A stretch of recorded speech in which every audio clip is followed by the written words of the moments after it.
السلام عليكم ورحمة الله وبركاته. طبعا كلنا شفنا كولر امبارح مدرب النادي الاهلي.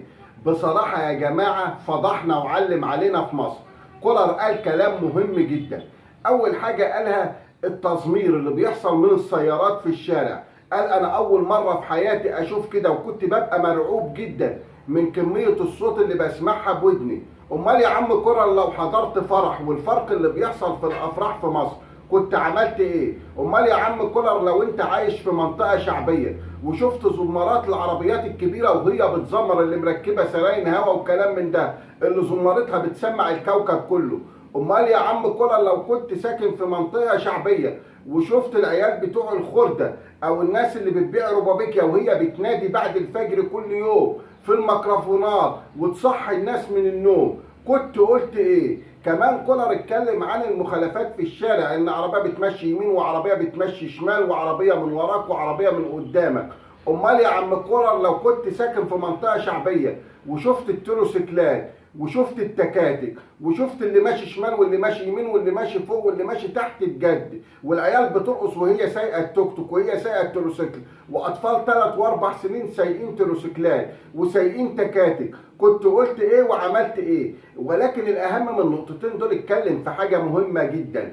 قال لك ان الشعب المصري ده شعب غريب. انا اول ما جيت استقبلوني استقبال كبير جدا، والناس تنادي عليا في الشارع ويتصوروا معايا ولسه ما عملتش حاجه خالص.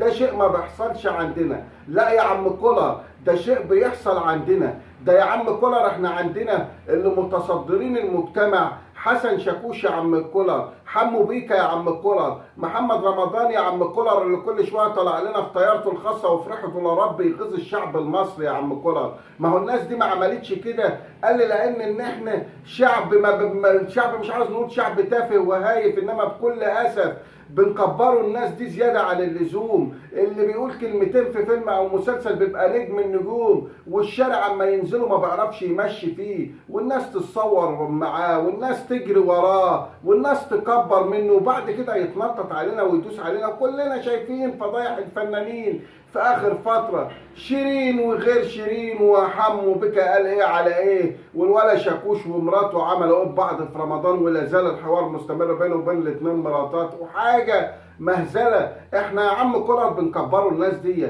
احنا ما بنكبروش مجدي يعقوب لو مشى في الشارع ممكن ما حدش يعرفه، وغيره وغيره وغيره من الشخصيات اللي ممكن تفيد المجتمع. الشخصيات المفروض تتكبر، ما حدش بيكبرها. احنا بنكبروا التافهين والهايفين بس. انت كشفتنا بصراحه قدام نفسنا لما اتكلمت عن العربيات اللي بتزمر، ولما اتكلمت على العربيات اللي بتمشي مخالف شمال ويمين وفوق وتحت. الراجل قال لك السواق اللي سايق العربيه بقى ايه؟ ده انا اعتقد ان عنده 500 عين في راسه بيشوف بيها من كل اتجاه عشان يقدر يمشي في الشوارع في مصر.